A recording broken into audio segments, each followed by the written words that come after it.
தங்கச்சி பையனுக்கு வந்து எக்ஸாம் முடிஞ்சு ஒரு 2 வாரம் லீவ் விட்டுருக்காங்க. ஸோ வெக்கேஷனுக்காக தங்கச்சியும் பையனும் வந்துட்டு வீட்டுக்கு வந்திருந்தாங்க. வந்த உடனே ஒரு சின்ன பர்ச்சேஸ் இருந்துச்சுன்னு சொல்லிட்டு டவுன் ஹால் வரைக்கும் வந்துட்டு போயிருந்தோம். அங்கே போய் ஸ்நாக்ஸ்லாம் சாப்பிட்டுட்டு பர்ச்சேஸ் எல்லாம் முடிச்சுட்டு வீட்டுக்கு வந்தாச்சு. மேடம் வந்துட்டு நல்லா வெயிட் லாஸ் பண்ணதுனால ட்ரெஸ் எல்லாமே வந்து பெருசாக இருந்தது. ஸோ டக் பிடிக்க வேண்டியது ட்ரெஸ் எல்லாமே வந்துட்டு எடுத்துகிட்டு வந்து அவளே வந்து பிடிச்சிட்டா. இந்த வாட்டி நான் பிடிக்கல.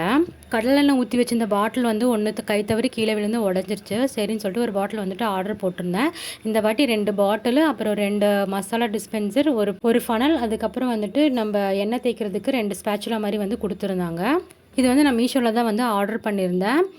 எண்ணெய் பாட்டில் வேணுங்கிறதுனால டக்குன்னு வந்துட்டு ஒரு பாட்டில் வந்து ஆயில் வந்து ஃபில் பண்ணி வச்சுட்டேன்.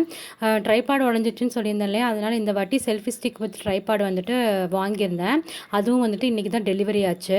ட்ரைபாட் இல்லாமல் வீடியோ எடுக்கிறதுக்கு ரொம்பவே கஷ்டமாக இருந்தது. ஸோ இப்போ ட்ரைபாட் வந்து வாங்கியாச்சு. இனிமேல் வந்து ரெகுலராக வீடியோ போடுறதுக்கு வந்துட்டு கண்டிப்பாக ட்ரை பண்ணுறேன். நாளைக்கு பார்க்கலாம்.